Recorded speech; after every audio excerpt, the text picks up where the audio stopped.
Media.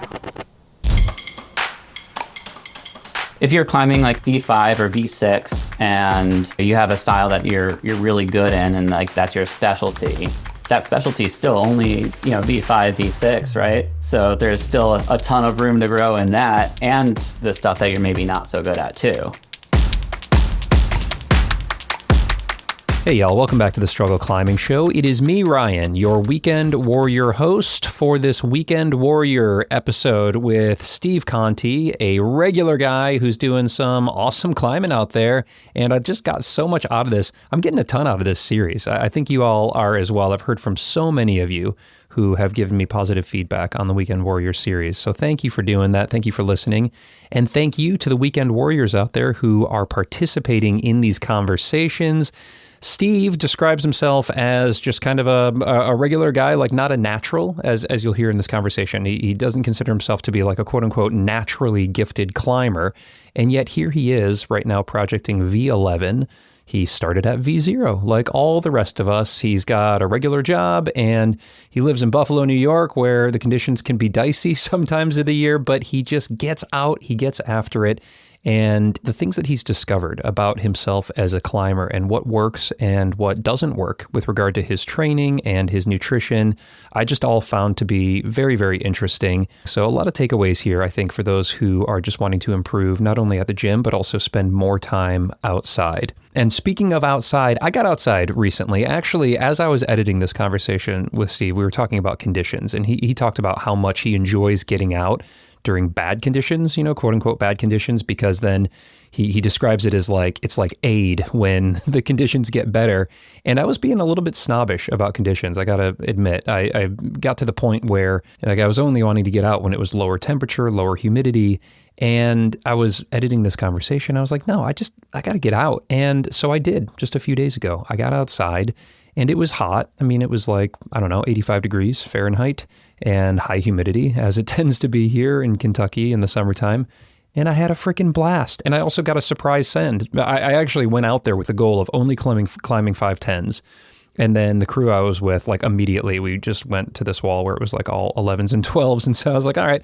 So I got on an 11A as a warm up and like kind of epicked on it and did not clip the chains. I've like fell. Actually, I called for take right kind of at the chains because I just couldn't figure out how to clip them.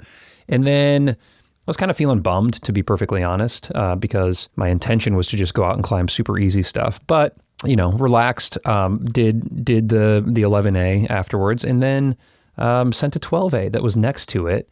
And that was a surprise and fun, and you don't care. Like, it doesn't matter. Why am I telling you this? I guess the point is I got outside and I had a freaking blast, and there was, no agenda. I was just hopping on the stuff. And then I checked out a potential early fall project, this really, really cool 12C called, what is it called? Cell Block 6. Just got these big, jumpy, dynamic moves. And I did the moves, and that felt amazing. Just like huge dynos, super fun. The board training, the indoor training definitely translated well to that one. The fitness was not there. I hung at every bolt, but I did all the moves. And anyway, it was super fun. I just had a blast out there, and I hope you're getting after it, whether it's hot or perfect where you're at. And speaking of perfect where I'm at, I, as this is being released, am on my way to Lander, Wyoming for the International Climbers Festival, where I know the conditions are going to be absolutely beautiful. Cannot wait to get out on some rock there. And also host the live podcast of podcasters with Chris Kalous, Chris Hampton, and Eric Hurst. That's going to be fun and wild. And then I'll be around all weekend there. So if you have an opportunity to come out for ICF, please say hi, give me a high five. I'd love to see you out there. And then I'm going to be taking a little family vacation from there to the Tetons and Yellowstone. Mostly going to be trying to unplug. I'm putting these episodes, I'm getting episodes done ahead of time. So you're still going to have your content. I know we got to have our weekly struggle drops. So that's all going to be banked, and I'll probably be posting some stuff on the struggle Instagram of our little adventures out at ICF, as well as the family adventures afterwards. But I might be a little less responsive as I'm going to try and unplug and be out in nature with the family. And yeah, I hope you're having a fantastic July and getting after it inside or out. And now let's get after it here with our weekend warrior, Steve Conti.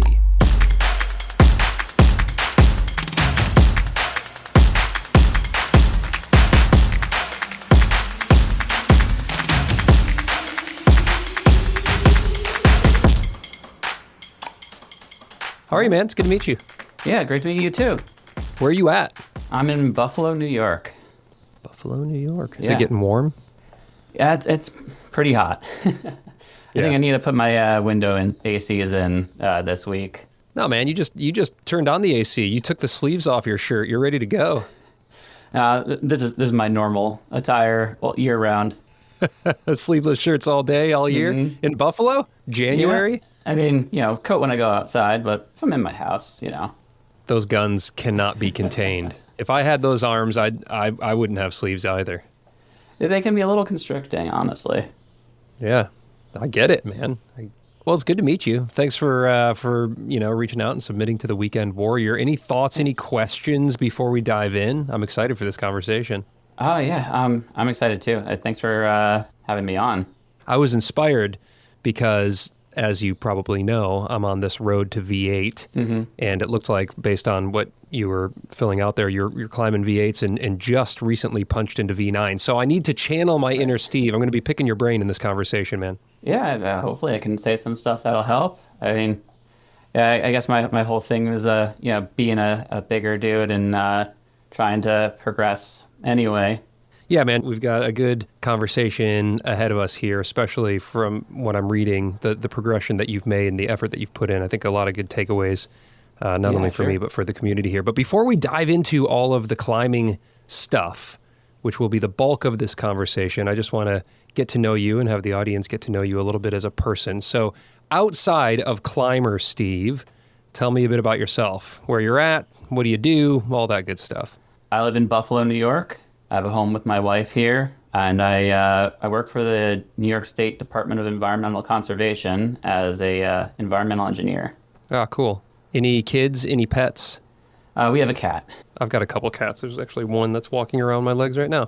Very good. Cats are nice, low maintenance. And your partner, your wife, is she a climber as well? Yeah, she is. That's cool. Yeah, it's Dig nice. We can go on little weekend getaways here and there, set up a tent and, climb and hike, come back. Our cat's fine to be alone for a day, so we can do stuff like that.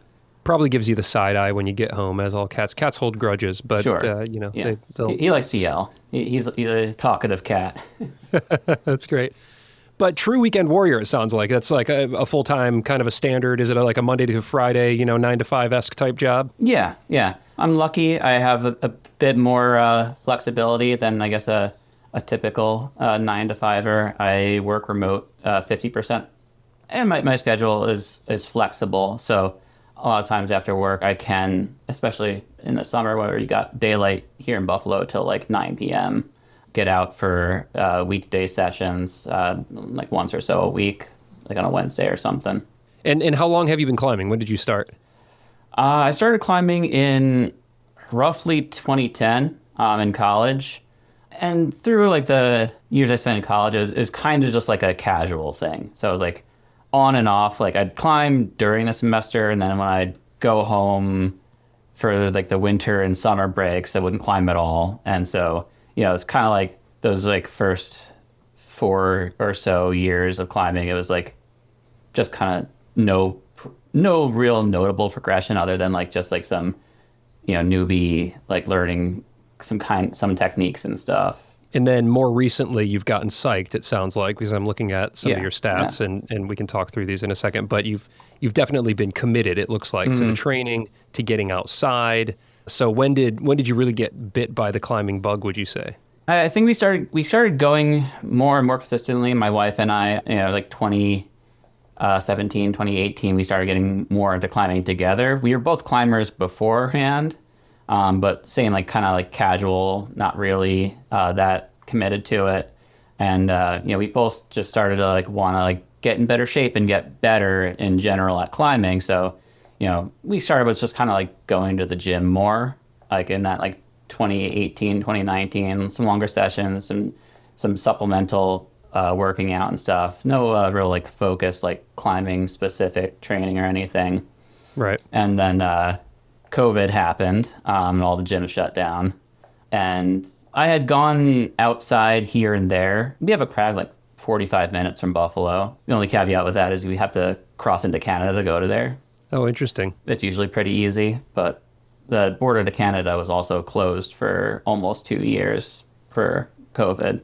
So we started going 2 hours down south of us to Allegheny National Forest in Pennsylvania, where there's a couple of developed crags, a lot of development activity going on there in general, but some established stuff too. And so while everything was closed up, we kind of just started like, well, we still want to like go climbing. Climbing's fun. Like, let's try going outside a little bit more and going there. And I think once we started going outside regularly and I got past that initial, I guess, kind of shock of like, shock's not the right word, but like, you know, you go out and you expect the grades to be the same, you know, like, oh, I climbed V5 in the gym.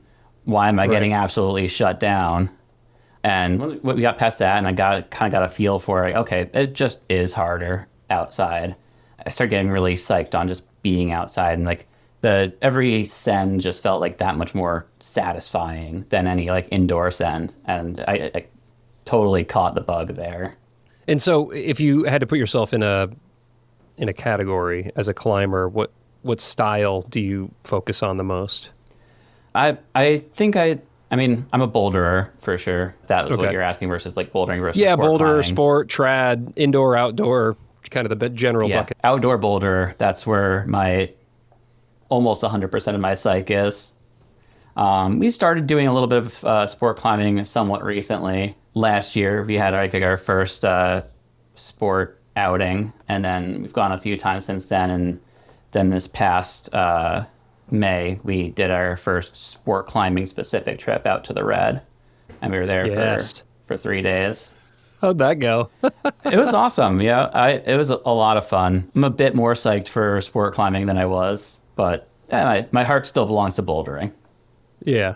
Well, if you're predominantly a boulderer and then you come to the Red, I mean, that's basically the complete other side of the spectrum, at least in terms of the United States. I mean, I guess big wall climbing in Yosemite or something like that would be further along that axis there. But if you're used to doing, 5 or 6 moves and you end up having to do 50 moves, it can be a bit of a shock to the system. Yeah, I worked some to top off my endurance for 4 to 5 weeks beforehand, so I wasn't totally untrained. Right. Yeah, I would do like some boulder circuits, do like 3 or 4 like V3s or V4s in a row type thing, just to top off that endurance. And we did a couple of outdoor sport trips in the weekends before, just to kind of get the locally, just to get the technical skills a little bit dialed. So like, not backflip every time I get on the wall like I had been doing those like first couple of days out. Yeah, good. Get the basics taken care of. Make sure you're safe, and then get spanked by some routes. But that's all right. We're not here to talk about that. We're here to talk about climbing without ropes. Yeah. We're here to talk about climbing boulders, and there are some boulders at the Red. So the next time you come, I've been eyeing this V8 that's there, but there's others as well. And so there's the opportunity to do a boulder tour at the Red. Sure. But my wife told me I wasn't allowed to bring my pads when we went to the Red. We were going to have to get on ropes. Yeah, good. Make the commitment. Truly commit to the process. Good. Well, that's all right. This conversation here, maybe we can dabble in a little of the endurance work that you did there, because I'm always interested in that. But for the most part, we want to focus on your bouldering. That's where your psych is, and also where a lot of your progression and your recent breakthroughs have come from. Can you give us some stats here to the extent that you're comfortable? Height, weight, arm span, grades climbed, just give us a snapshot of kind of who Steve is as a climber. So I'm about like 5'10" and change. Currently 188, and my arm span's like 6'3". I have like a +4, +5. So that's handy. Wicked, yeah. And I just climbed my first 2 V9s this past spring season. One of them I've been projecting since season last year, 2024, and the other one I got in one session. Oh man, hell yeah! And you've been climbing for quite some time. 2010 was when you started. Maybe you got more serious about it a handful of years after that. But you are a well conditioned, seasoned climber. We're probably not talking about plucking a whole lot of low-hanging fruit here. And you even said in this form that you filled out that you submitted that it's just been more of a slow and steady kind of consistent progression for you. Yeah. And I want to peel back on that as well as maybe the main focus of this conversation here, which is just climbing as a heavier climber. It sounded like you were around or maybe over 200 pounds for a part of that stretch when you were climbing V8s and into V9, maybe your first V9, I think you mentioned. So yeah, tell us a little bit about that journey and how that has shaped the way that you train, the way that you climb. For people who are listening right now, I'm sure that there's going to be interest about kind of the swings of weight, the ups and the downs and all of that. It can be a little bit of a touchy subject, and so we'll try to enter into it with just being as open and as sensitive to kind of all sides of the issue as possible. But we're really looking at this through your lens, so we don't have to craft this for anybody. It's just you sharing with us what your journey's been like and what's worked for you. Yeah, like I said in the form there, I don't consider myself like a naturally talented climber, and I never had like a fast raise in the grades that I would consider like a fast raise in the grades, basically ever. Yeah, I'm well trained. I've been training for a while, but even that has always been just like kind of just moving that needle along versus like, oh, I did this one new thing and my climbing just went up astronomically, which I know happens with some people, but I've never had that experience. So I guess I would say I started training specifically for climbing in winter 2021, and it was a real simple program. It was Louis Parkinson's Catalyst climbing. Love Louis. Yeah, and it was like just like the real basic tier. So every week they'd send an email, just a PDF of like, this is this week's workouts and drills, and so I just did that for a whole off winter season, and that kind of pushed me to getting into my first V6 that next spring. And was that just so I understand a little bit about what that program was like? Was that geared specifically towards developing certain skills or strengths as a boulderer? Was there essentially like a kind of a focus to it, or was it more generalized in terms of its programming? I mean, it was bouldering focused, but it was very general. And I think that's actually really good. My kind of philosophy that I have now is that, and I'm definitely including myself in this too, is that if you're not like climbing up into like double digits, all of your skills need work. Just blanket across the board, all of them. I mean, because if you're climbing like V5 or V6 and you have a style that you're really good in and like that's your specialty, that specialty is still only V5, V6, right? So there's still a ton of room to grow in that and the stuff that you're maybe not so good at too. So I think, having just a general program like that where it's like, hey, you do these 3 like movement or technique drills on the wall this week, and you try them at every session you go to, you do 3 or 4 drills, then you do your like limit projecting for a while, and then it'll get a new one next week, and some of them you'll see some of the drills come back and forth, if you do it for a few months, like, oh, I did this one like 2-3 weeks ago, I'll do this again, now I'm a little better at it. And just like general raising of your skills across the board, I think that's a great way to go, rather than like trying to focus too much on strength and weaknesses. Like, I don't know, I think it just all needs to raise. I like that philosophy a lot. It's a great way that you just framed that. Essentially, is our strengths today could be our weaknesses tomorrow. I'm a V5, V6 climber, and my hope is that I'll get to the V8 range as my stated goal is, and then at some point in time, I'll see V5 and V6 as a weakness, or as like, I need to shore that up because I'm now working on V8s and V9s. So yeah, that's a good perspective to have. And so the Catalyst program that you did helped you to, it sounds like, kind of raise the bar across a variety of different areas of your training. And you mentioned to me that you don't tend to see gains from dedicated finger strength training. So I'm not sure if that was a part of that program, or when did you discover that in your training life? I mean, I've tried like fingerboard programs here and there, just like with everything I've done. So I've done that Catalyst program. I did a Lattice program the next year, and then I did a Power Company program the year after that. Just trying to get as much variety in there as possible during these winter training blocks. And they've all involved some degree of finger work. But yeah, it's just like I've never really seen progression of like the finger stuff like during those programs and like immediately after. I always felt like the skill work, raised my level in terms of like becoming a better climber. And I think becoming a stronger climber was just a result of I got good enough to try harder things. So doing the harder things gave me the stimulus in my fingers that needed to be able to keep up with doing those things.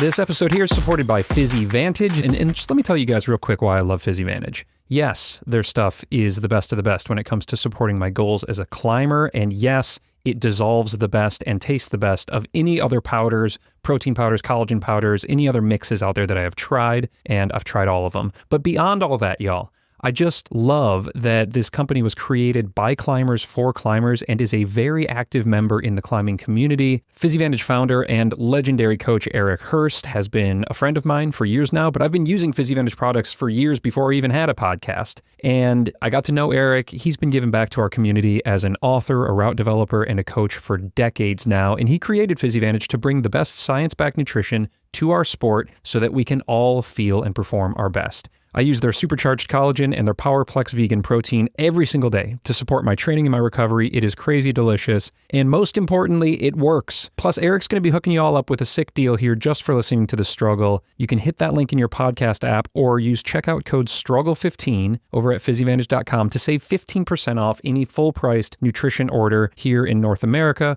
Or you can pop over to the Banana Fingers and Epic TV online shops if you are in Europe.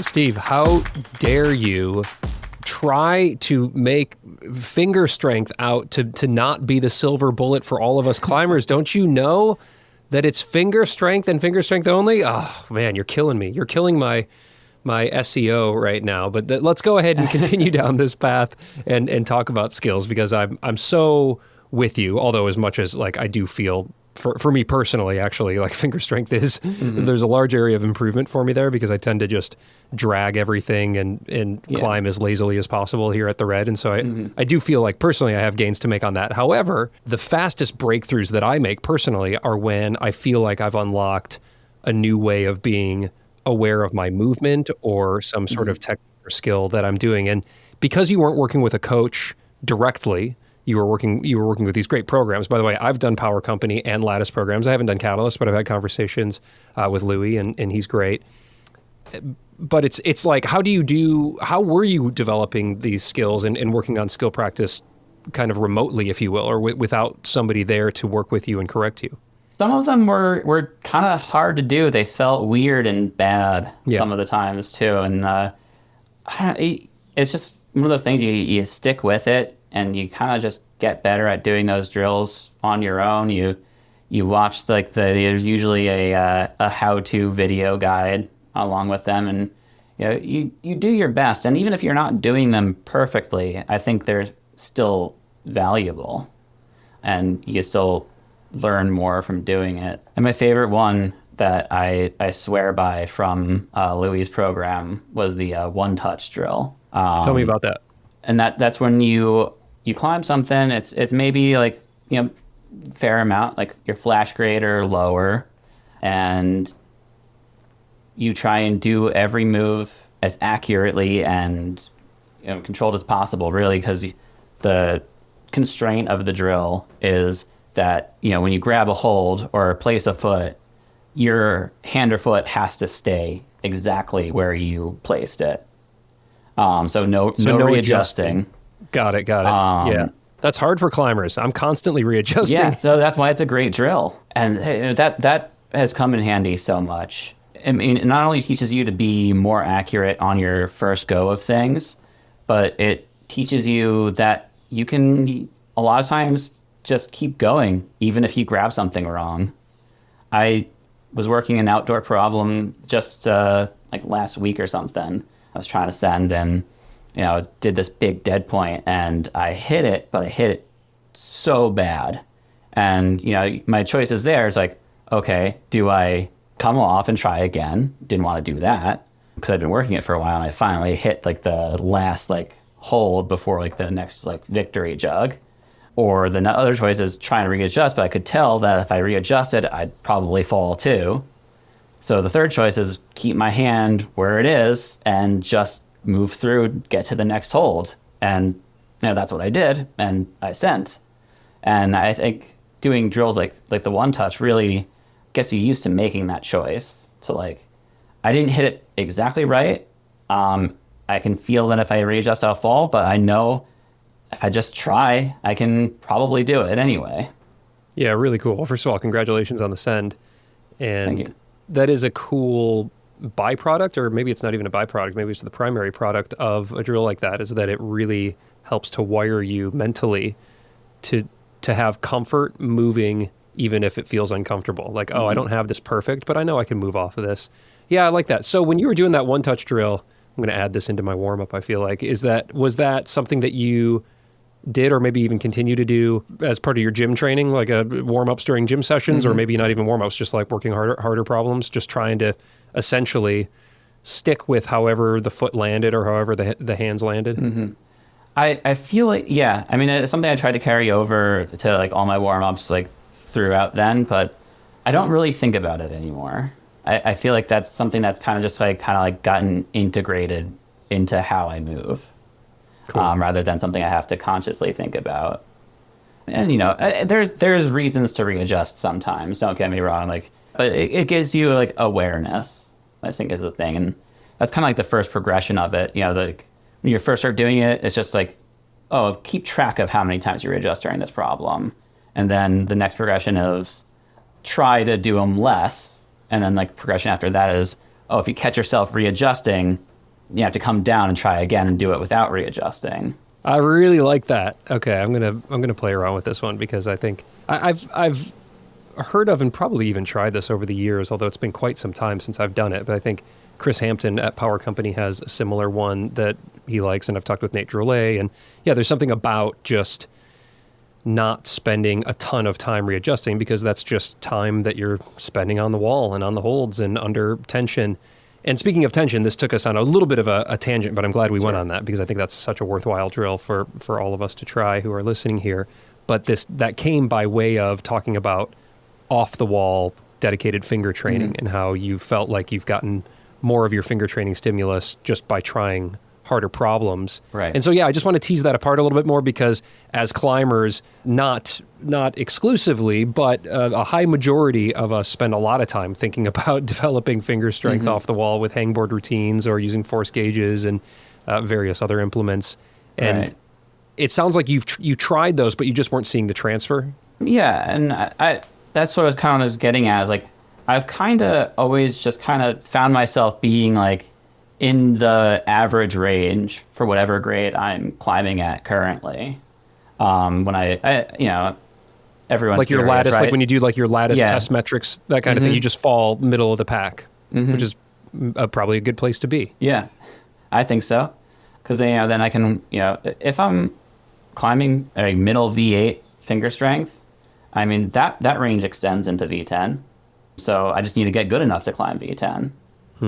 And then when I'm climbing the V10s, my finger strength, I think will catch up to a degree. And I think it's more exaggerated being a bigger climber, that type of progression. I've always kind of felt this, but I've heard it from, I think, a coach named Matt Jones on a different podcast said this once, that is he finally put it into words, is that as a bigger person, if I'm say trying the same moon board problem as you, and we do the same dead point to the same crimp 10 times, like my tendons are getting so much more load each of those 10 times than necessarily yours are. So I think to a degree it applies to everyone. If you are trying hard on hard things, you'll gain finger strength, especially if it's on like a board, like a moon board or tension board, whatever.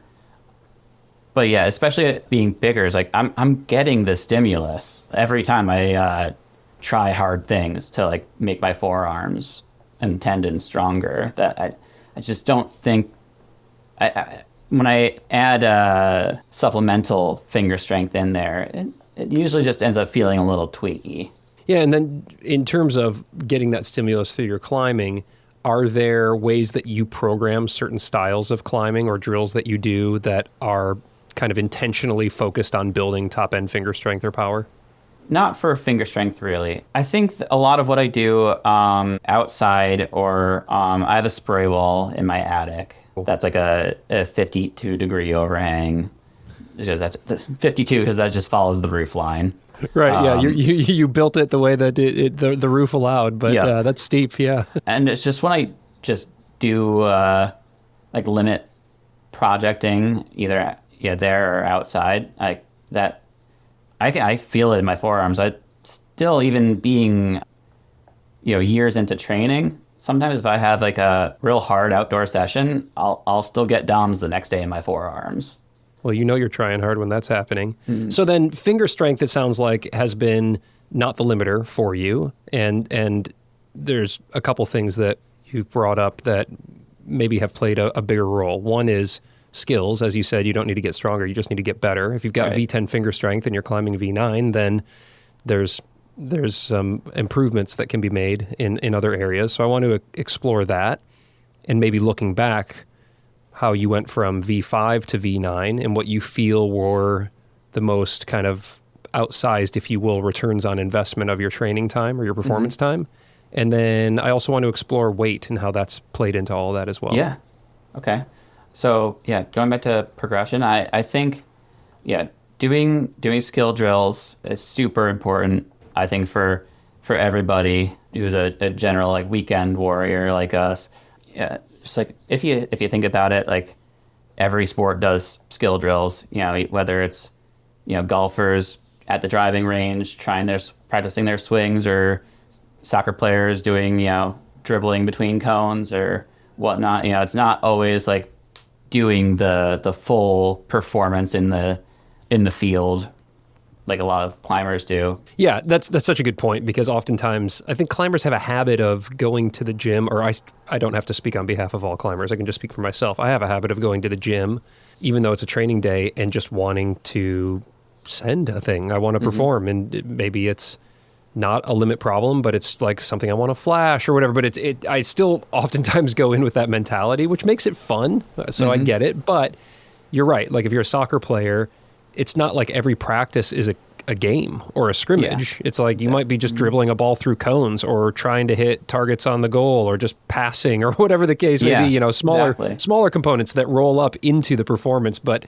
climbing, for whatever reason, just tends to devolve or default to trying to do the thing, at least for a lot of us. That's certainly the case for me. So yeah, how did you find that discipline and also the structure to focus on certain skills rather than just going out to try to send a thing, where you do develop skills, by the way, but also it can get wrapped up in other distractions? I think just allowing yourself to still do that and do the skill work. So that first program was my first time trying something like that. And, I didn't go like full commit, every time I'm in the gym, I'm only training and, no fun allowed.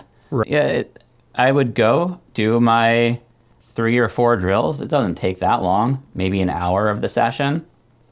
And then, you could like limit project if that's what you want to do the rest of the session, hang out, just casually climb the rest of the session, just, eat your veggies and then have your dessert. Yeah, so that's what worked for you, was essentially front-loading the skill work, get those veggies done and out of the way, and then depending on how you felt, you would use the rest of your session however you wanted. Does anything else come to mind just as you look back on this progression, kind of thinking about what were the more kind of outsized, impactful things that you did? I know it was a slow and steady, and that's a good theme to have here, but the one-touch drill is great. I'm going to go add that into the rotation here for the warm-ups. Do any other skill drills or anything else come to mind as you rose through those V grades over the last couple of years? Climbing on a spray wall has been extremely valuable. That and getting outside as much as possible, because it's kind of like similar things we're getting at. So, a lot of things when I notice when I climb with a lot of people who are not necessarily at the same level as me, they have a hard time remembering their sequences. So whether it's on a spray wall and you're going to have to learn your problems and learn your beta and learn to memorize a sequence and execute it and, not forget halfway through where you're going. That was a very valuable skill to learn and practice. And it carries over whether you do it a lot on easier rocks outside or you do it on a spray wall and then go outside. It's the same either way, really. You're going to have to just learn to move through your sequence efficiently and memorize it and not have to stop and think about it. Oh, what did I do last time I was here? You just know what to do. Yeah, so you're developing that. You've got your 52-degree spray wall upstairs there. You're setting problems, but not taping them. You're essentially just trying to memorize a problem that you've created, but it's not being handed to you, essentially. Right. There's a few apps out there, and I have one that you can take a photo of your spray wall and then highlight holds and stuff to right. make a catalog of your climbs. So I don't have all of them memorized just right now, but if I look at my catalog and be oh yeah, I remember this one. And it may take a little bit of if I haven't done it in 8 months, it might take a little bit of going up to the wall and be okay, this one's here, that one's there. What you would when you first go up to a rock climb, okay, I saw the beta video, but okay, this one's here, that one's there, and you feel it out a little bit, and then but just being able to learn it quickly and then be able to do it the way you're supposed to do it. I think that helped me progress in my outdoor climbing. Yeah, and that goes hand in hand with then moving outdoors. As you said, you've also been very intentional about getting outside as much as you can. And how many days is that, and how has that progressed over the years? So I initially set a goal when I was starting to get really psyched on outdoor climbing, because I heard Tom Randall say it once, and it just, I don't know, it resonated with me that he saw people not progress as much if they did get at least 50 outdoor days a year. Yeah. So my wife was very supportive of me and my goals. I was I want to climb outside at least 50 times this year. So we kind of made that our mission. And I think these days it's a lot easier, because I didn't have the same work setup then as I do now. So I can get out during the week a little bit more easily these days than... Well, yeah, and you're in Buffalo, New York, so there's a solid few months there where I'm assuming you can't even dig out the boulders to climb on them. So, 50 days in an area like where I'm at in Kentucky where you can climb essentially year-round. That's, basically once a week. But of course, you're going to be climbing more in the high seasons and the better seasons, and then less in the really hot or very cold or holidays and these kinds of things. Yeah. But 50 days for you is a little bit more challenging, I would say. And did you hit it? And how did you hit it? Yeah, we did hit it. It took until I think December 30th we got our 50th day outdoors that year. Get out of here! That's crazy. I actually think the season here lasts a pretty long time. I tend to climb through the summer and winter outdoors, and I just kind of deal with the terrible conditions. It's terrible in the summer. I think that's the worst of it. It's worse than the winter for sure. Winters can be still pretty miserable, but I'll go outside and climb if it's above 20 degrees. I think I'll bundle up, layer up, come out with some electric heaters that I'll hold on to in between, and get out there as long as there's not too much snow to actually get to the boulders. And in the summer, it's hot and sweaty and kind of miserable. But I'm just psyched on outdoor climbing, so I just want to be outside on the rocks rather than in the gym most of the time if I can. Yeah, really. Well, I think there's something that's kind of gives you permission. When you set a goal like that, a bold goal, like 50 days outside, a lot of the days aren't going to be prime. It's not going to be peak conditions and, we got condies, let's go out and send, and it's low humidity and it's 50 degrees and perfect. You're kind of accepting that you're going to have those really hot, sweaty, humid days and those really cold, numbing days. But you're saying, that's all right, I'm going to go anyway. Whereas I fell into a rut for a while that I've more recently pulled myself out of, where if it wasn't looking like it was going to be great conditions to perform, I would just say, let me just get in a gym session because I'm busy. And, a lot of us that are listening to this are really busy, and it's taking a full day to go climbing is a trade-off. That said, going out on a subpar weather day, but still finding ways to move well and efficiently over rock can pay off in ways that are maybe even more beneficial in some situations than if it were like primo conditions. So what, for you at least, when you look back on those 50 days, what were the key learnings or the takeaways, and how did it impact your performance? I think you just have to be able to accept, what days are going to be, I'll try my limit project outside today, or if I'll just do something easier. So for me, that might be like a couple 4s or a 5 or something like that on a hot summer day. I did a day last year where I just tried to get like as many V points as I could on a 86 degree day outside. Set a goal for 50 V points. I guess there's a theme of 50 here now, but set a goal for 50 V points, and just was trying 6 and below and just having fun. I think it's just fun to get out on real rock. This episode's brought to you by Rungni. Y'all know Rungni. It's Magnus Mitbo's company. I love every single thing they make. Let me highlight a few of my favorite products right now. First of all, the harness pants. Oh my gosh, you probably heard me talk about these pants for the past year. They are durable, they are stretchy, they are feather light, and they look fantastic. And now, oh man, I'm really psyched. They just launched a new version of the harness pants. It's like an offshoot. It's the harness utility pants. More pockets, elastic waistband for the perfect fit, and also improved sizing, so whether you're rubbing up against rock or trekking through the forest, these pants are tough, they're durable, and they are built to withstand whatever you throw at them.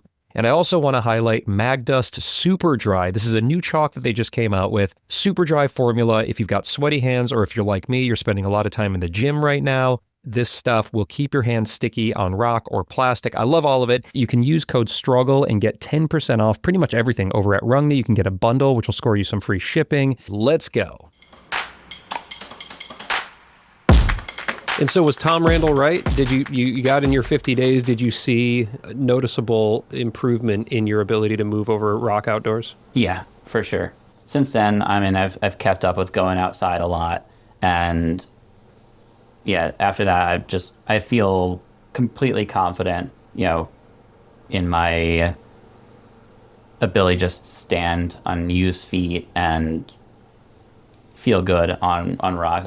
There's basically no difference in how I feel using a foothold outside or using a big foothold in the gym. It's kind of just natural. Yeah, that's a great point. I'd like to tease that back just a little bit here and try to understand from your perspective the biggest differences between training in a gym and training outside. If given the same amount of time, if you said, I got 4 hours to go outside, 4 hours to stay inside, and it's temperature controlled, footwork is kind of immediately what comes to mind too, because oftentimes in the gym, especially if it's a commercially set gym, most of the feet are pretty positive, pretty big, and you don't get smeary little edges or nubs or kind of polished ripples and things that you would normally find outside, where I'm still quite unconfident, if you will, when I get on really bad feet outside.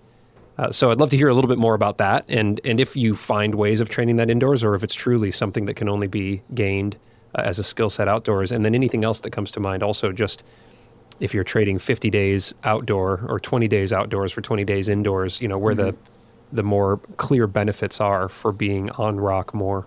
Yeah, I think the biggest benefit of being on rock more is that if you don't take seasons off being on rock and to just go inside and be in the gym, you don't have to get used to rock again.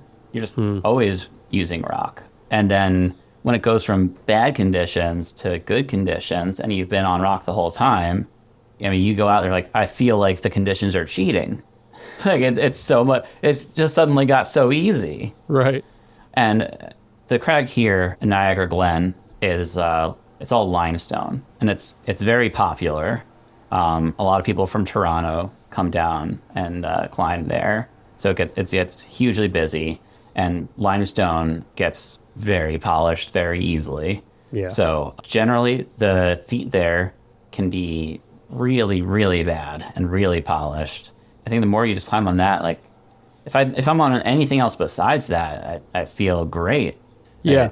Like gym holds, sandstone, like if I get to smear on sandstone instead of like a polished limestone ripple, I'm ecstatic. Right. Oh yeah, I'm sure coming to the red was crazy because everything's so sticky here. Or just hopping onto a kilter board or something like that, where it's just all of a sudden all these feet are jugs. It makes it a lot better and takes a lot of pressure off the fingers, which of course can make or break improvement in the situation. If you're going for like a really hard send, the more you can remove from the fingers is pretty critical. And so yeah, man, getting used to those feet that's something I need to try more. But also just what you highlighted there, I think is such a valuable perspective, which is just climbing on a project or climbing on routes when the conditions are a little bit junky, and then you get that crisp, low humidity, late September day, and all of a sudden you're like, wait a minute, what? This is, as you said, it almost feels like cheating. It's like aid. All of a sudden you can stick to the rock.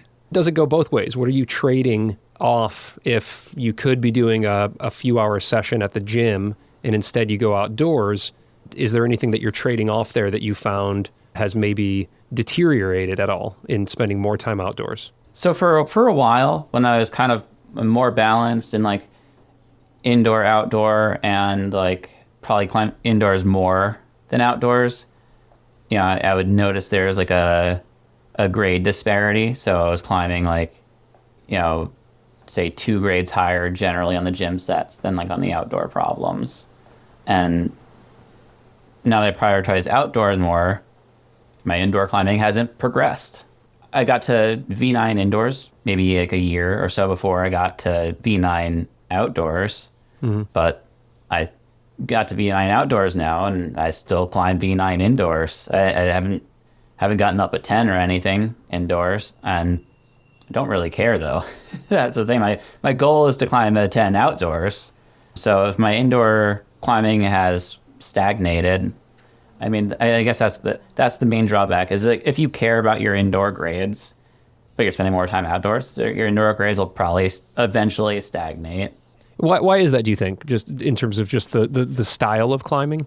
The style of climbing, and then also, I mean, just time on it. Like, I'm not projecting anything indoors because nothing is there for long enough for me to practice it or project. Really, if I'm only getting indoors once or twice a week, the gyms turn over sets and projects go away. And I get a couple sessions on it, or I could, just try some of the new sets. And there's so much to do that I never really try so hard to like push my limits on an indoor climb. It's like if I do 1 to 2 sessions on something like an 8 or 9 in size, that's fun and good. But I'm not like really trying to like dig into a V10 project or something, because I want to dig into my V10 project outside instead. Yeah, that makes perfect sense, especially if you're spending that many days outside. You're essentially saving your performance days for when you go outside. What does your general breakdown look like in terms of like how a week breaks out, days on, days off with training and climbing? Yeah, it's about like 3 or 4 days a week of climbing, mostly 3. The 4th is occasional. And I think that also kind of comes down a little bit to being a bigger climber, because all that I said it before, all that load that you get in your sessions, if you're trying hard, you need time to recover from it. So I was always kind of baffled because I didn't really see it that way initially, that like some people I knew, especially like in college or in my 20s, they would climb like, you'd go on a trip or something, and then they'd climb 5 days on bouldering at their limit. And I'm like, what the heck? And, I hear things like, oh, when, so many people say, oh, when I was 25, I used to do that. I was like, I couldn't do that at 25. Can't do it now at 33 either, but I definitely couldn't do it when I was 25.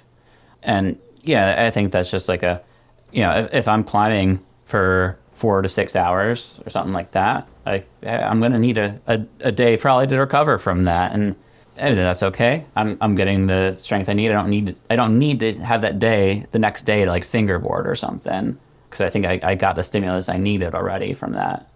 And I do like a day or two a week to general strength train. I think that's really important too, to have general body strength for everybody, but like big climbers too, get your like shoulders bomb proof. So when you're putting, a bunch of weight through a Gaston, they don't explode on you. Right. And I actually feel like that's one of my strongest positions, is like a Gaston position.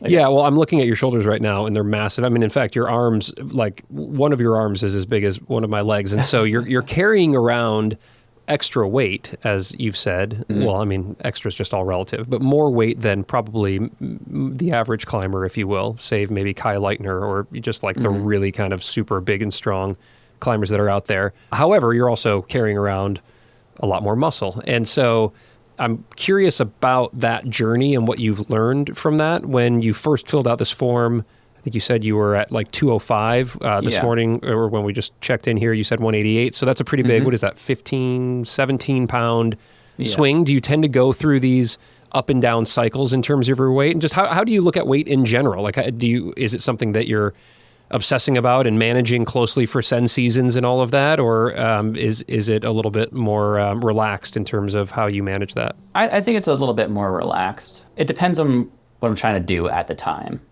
So this spring, since 2025 started, I decided I wanted to have a kind of cutting cycle, which came after in 2023. I wanted to, kind of run a bit of an experiment on myself. So I was kind of floating around that like 185 or so that I had kind of spent most of my climbing career at. I had been up higher before, early on, like before, like in, 2018, 2019, lost weight down to like, I got as low as 175 before. And that goes into the whole discussion of weight and climbing. Like, I got down to 175 when I was climbing, V6, V7, and I continued to climb V6, V7 then, and then back up a few years down the line and was climbing better. So like losing weight down to like 175 wasn't a magic bullet for me to jump in a huge jump in grades or anything. Right. But at that time, it was more of just like a general health. Like, I got blood work from my doctor. They said, hey, you have high cholesterol. You should try and do something about that. So like that's where that first like kind of weight loss impetus came from. It was just like general health. And that's kind of like one thing that I do find frustrating about like the information that's out there generally for climbing training. Because I wanted to lose weight for general health, but I wanted to progress climbing. So there's no one out there really to give you like giving the advice like, hey, like here's the things you do that you can get better at climbing. Because if you're a trained person, you're generally not going to be able to lose fat and build muscle at the same time. That's kind of like those like kind of newbie gains thing that can happen. But if you're not in that and you've been climbing or exercising for a long time and you want to cut fat, like there's no building muscle too, generally. You have to kind of cycle that. And there's no one to saying like, oh, this is how you get better at climbing while you're in a cutting phase. It kind of assumes that everyone climbing is already lean. And so it's like, oh, don't be in a deficit ever while you're training or climbing. Like, well, that's not entirely realistic for some of us. I've been thinking a lot about this lately, actually, because I'm aware of the kind of general science, if you will, behind kind of building and cutting. But you're right, there isn't a whole lot of literature or direction out there of how to time it within, like, because it's not like we're going to take off a month of climbing to cut, or whatever. Like, it's, we're still going to climb, but it is interesting. And a lot of the athletes that I've had on the show here are very close to being optimized year round. If they're professional climbers, maybe I was talking to Matt Fultz on the show, and he's a bigger guy, but like, even for him, like, his difference, as he was saying, between like a building and like a kind of a lean performance cutting phase is about 5 pounds, and so we're not talking about like 20 pounds, which is something that you've experienced, but most weekend warriors are probably more in that camp. We might not be want to be optimized all the time because we just want to enjoy ourselves as human beings and like have vacations and like go ham over the holidays and these kinds of things that I also enjoy. But for a lot of us who are probably listening to this right now, we are interested enough in this sport and in progressing and performing that we're willing to make sacrifices at certain times of year in order to try to get that extra few percent out. So this is very individualized. Again, I'll just continue to throw that out there for the listener. What worked for Steve or me or whoever else may not work for everybody. But what did you discover about yourself in those experiments that you were running, where you were running like a higher kind of set weight versus a lower set weight? Sounds like it didn't hurt you to put on some weight when you're in that V5, V6 range, as you said, and you gained some weight, but right now you're in a cutting phase. Like, just talk me through kind of the experience and the learnings throughout that process. So I climbed my first like V8 or so at end of 2022. So like 2023, and I was like, about like that, like 180-ish, 185 that I'm kind of close to now when I did that. And 2023 came around, and I kind of wanted to, later in the year, kind of run a bit of an experiment where I was like, okay, how will I respond if I train and climb and work out like really hard, but like have zero restrictions on my diet? Eat anything and everything if I feel like I am hungry and want extra protein or fuel or what have you. Right. I already love this experiment. Go on. And I'll say my climbing went fine. I still worked, my outdoors, and I worked on my skills, and I climbed a new grade in like that, like end of 2023 through 2024. But I climbed like 4 more V8s after my first one on the end of 2022. Sick. And started projecting Necromancer, which is the V9 that I sent this past spring. And I gained a bunch of weight, and I got up to like 205-ish, and I never really had a dip in performance that whole time.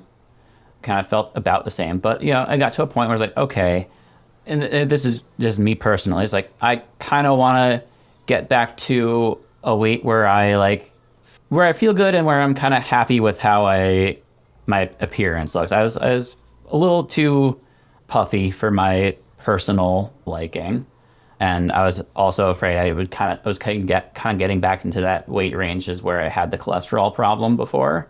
So I was like, I think it's time to end that experiment and move on to like a fat loss phase. So I did have a consultation with Nate Droulet, and I kind of explained to him, it's like, I want to go through this fat loss phase, but I still want to progress in my climbing. We had that whole conversation. He did some video analysis, and then he gave me some things to work on that aren't strength building related. So one of my things that he mentioned I should work on was like trying to generate momentum some more. So that would be a drill that I would work on in the gym, and it's like a drill where I would generate momentum from my body and my hips, like on every move on a problem, even if I didn't have to, just do it with that constraint and work on that generating momentum thing. 'Cause I tend to be a slow static climber. But, you know, if a move requires it, I could do it. But he's like, you need to be able to do it just like kind of when a move it doesn't require it. And that you don't want to like have to try and strength past every move and, you know, use a little bit more momentum. So integrate that into your climbing. And Cool. so he gave me some like power endurance stuff to work on. As the boulder was it was like 12 moves, all pretty sustained at that high difficulty. So I was like, okay, I can top off some power endurance too while I'm doing this and kind of get that for this project specifically. And like then like the momentum stuff and like tending to try and like not stop. I had a habit that he pointed out of really slowing down at the tops of climbs, that I don't want to fall. So I like start climbing slower, more carefully than like the bottom of the climb at the top of the climb. So kind of sort of continuing that like speed of my climbing throughout like the whole climbs, not like trying to like ending up slowing down at the tops. So there's more skills to work on. And I think it always keeps coming back to skills. Every time I've progressed, it's like, what skills have I gotten better at? Not how much stronger have I gotten. Well, I love that as a through line for this. And Nate, of course, has been helping me on my road to V8 here. And no doubt, I mean, I just had a breakthrough on a moonboard problem recently, and I definitely didn't get stronger than when I couldn't do it the last couple of weeks. I just unlocked a new skill, which is cool. But how did that then play into, and again, that's like a lifelong thing. Like, let's just always continue to become more skilled climbers. And I love that as a refrain for this, because I have a default of always just tending to focus more on like, what can I measure? And it's just so much harder to measure skills. So it's a good reminder to me and everyone who's listening that skills, although harder to measure, tend to have like the most outsized benefit to improvement if we can continue to focus and improve on them. But simultaneously, you're still kind of running this experiment with your weight. And so you'd gotten up to this 205, still were performing at a very high level, and probably goes hand in hand with your ability to continue to focus on and progress as a skilled climber. But you talked with Nate, or did he give you input on this simultaneous goal of trying to cut some fat without hopefully losing too much of your muscle? But essentially, did you set a goal to lose X amount of pounds while continuing to train as a climber? And how did that go? So my goal weight is 185, so getting close to it.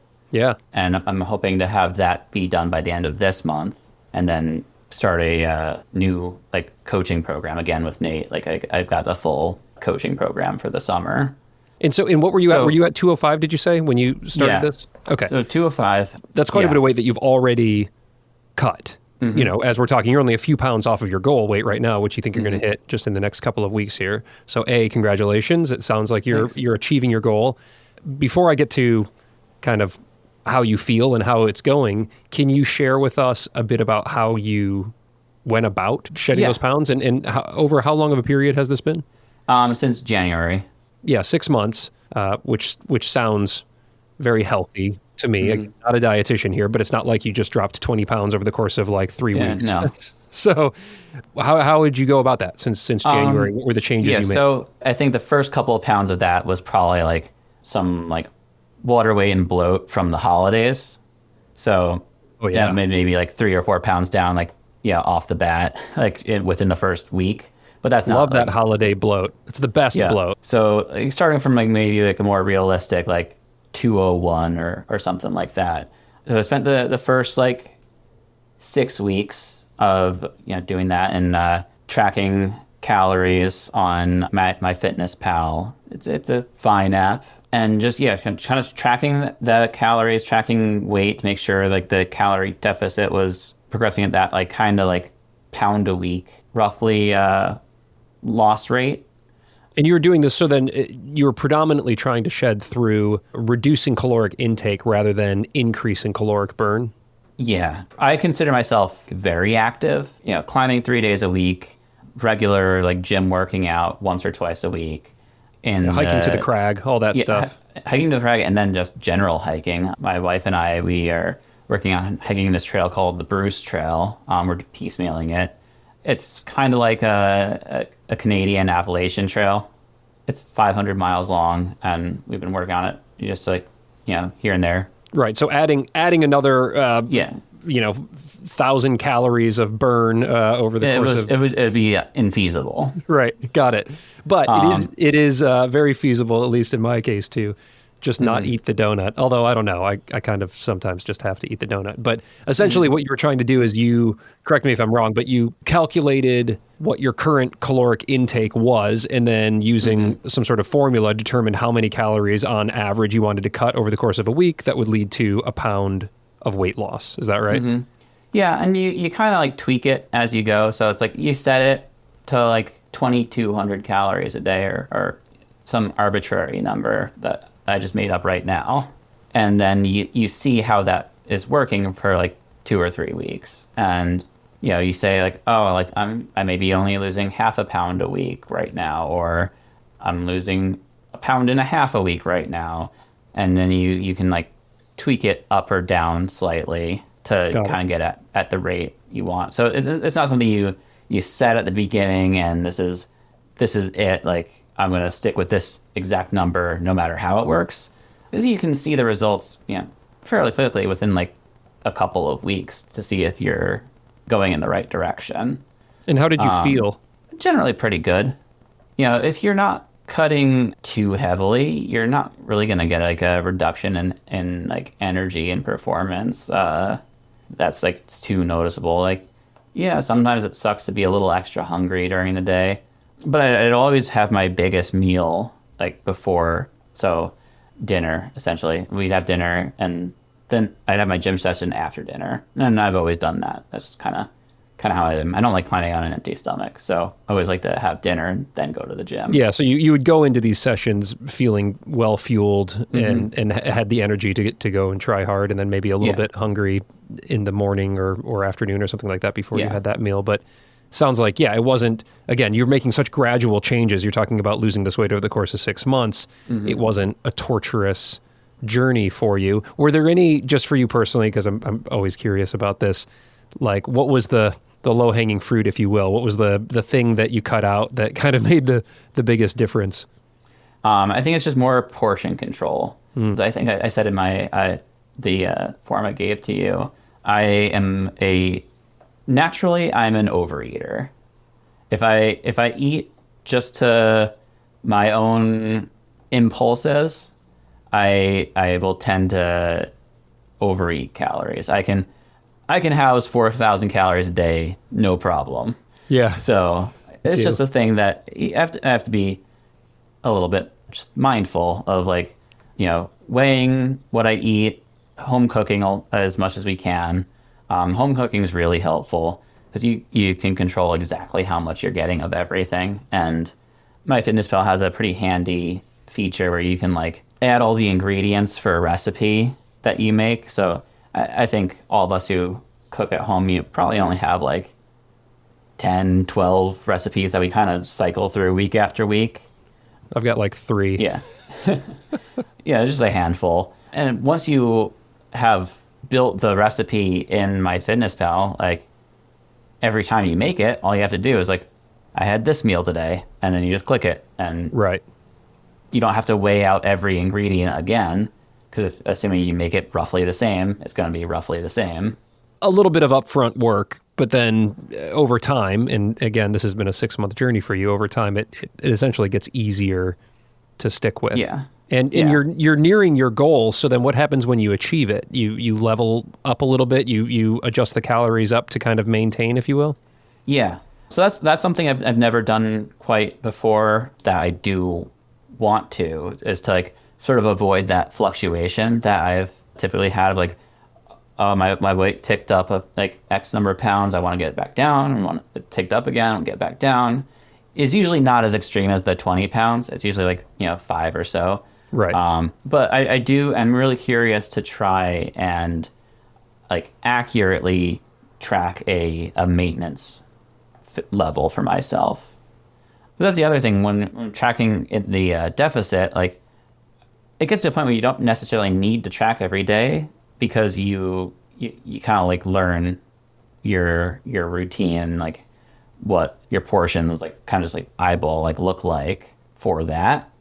And then I kind of want to like learn my maintenance as well. So instead of just like kind of just dropping off that altogether when I'm done, I want to keep the tracking, keep the logging, keep like the weighing myself going, and see what I have to adjust that number to kind of stay in that same range that I like to be in long term. Yeah, well, and you're nearly there. And again, congratulations. You've been very thoughtful about how you've just tackled this passion of yours. You decided you wanted to do 50 days outside, and you made a lot of sacrifices and really put in a lot of effort to do it. And you've experimented on your my weight. wife's been a big help with that too. I can't take all the credit. She keeps me on track a lot.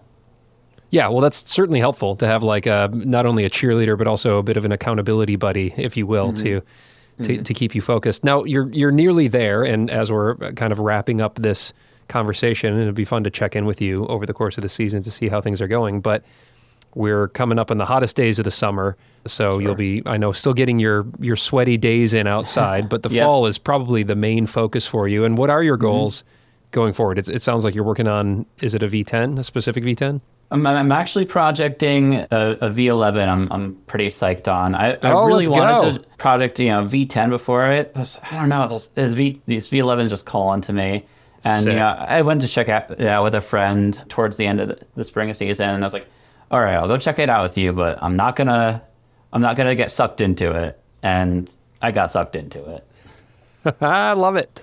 That's great. So that's I mean, look, I've done the hardest boulder I've done outdoors is V4, and I might just go start projecting this V8. So I'm all about just skipping the grades. I feel like I don't know. That's the thing to do these days. It's like Brooke Rabbitoux just skipping all of the 515s and going right to 15C on Excalibur. We just find the thing that lights the fire inside of you and go for it. So V11, that's the proj. That's the focus right now. Yeah. I'm Amazing. Really excited to work with Nate over the summer and get some coaching, because that's something I've never done before, as a actual coaching, and see how that goes too. Oh man, I'm excited to hear how that goes. I have had the privilege of working with Nate as a remote coach. I would Google Meet with him while I was at the gym, and I would set the camera up and work on some boulders, and he would be on his spray wall, and he would say, well, try moving your hips this way, or, try to think about squeezing the hold in this manner. And while it would have been no doubt better to have just been in the gym with him, it was shockingly effective to have him do that over video with me. And then he would give me stuff to work on, asynchronously when we weren't together. So yeah, man, I'm psyched for you to be working with Nate, and just huge congratulations on your progression as a climber. I hope I can channel some of this, Steve, as I'm working on my own road up the V scale here. I really appreciate the insights that you shared today. Yeah, I'm glad you found them useful. Good luck this summer with your training. Give my best to Nate. And then in the fall, hey, if you and your wife make it back out here to the Red, she can make you leave your pads at home, but I've got plenty of pads out here, man. So maybe I'll pull you over onto this Bulldog boulder, this V8, and you can help me with a little bit of beta on it. Sounds great. I mean, we want to go back to the Red so bad. We loved it. All right, y'all, that wraps things up here on this Weekend Warrior episode with a hell of a Weekend Warrior, Steve Conti. Steve, thanks for joining the show. Thanks for being such an inspiration, man. Time and effort, being deliberate about getting outside and just running experiments on yourself. I loved all of this, and a lot of takeaways for me, especially being very kind of focused and deliberate about getting those days in outside. For those who are listening who aren't as psyched on outdoor climbing, then, for you, it's just maybe getting days in the gym and being very deliberate about how you're projecting your things at the gym. I'm really psyched on training right now, on gym sets and on the kilter board. So, I feel you. If you're an indoor climber, there's just as much to be psyched about there.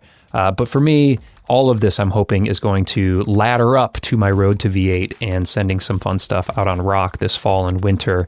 And Steve sets a great example for wanting to embrace those bad days outside so that the good days feel even better. And speaking of good days, they're going to be feeling pretty good for me as I'm heading out to Lander right now, and I'll be out at Wild Iris. So again, if you're going to be out at ICF or in that area, I hope to see you, hope to give you a high five. And if not, then, feel free to reach out and hit me up. If you are a weekend warrior and you've got a training journey or a performance journey that you'd like to share with me and the audience, you can join the Patreon community for free. There's a free tier. And right there, you'll just scroll down and you'll see how you can fill out this form. It's just like a really short questionnaire about your climbing and your training and who you are and a little bit about your story and all of that. And fill that out and I'll get that as a Google form. And my plan is to keep doing these Weekend Warrior episodes at least once a month, probably forever now. I love this. Weekend Warriors and busy climbers unite.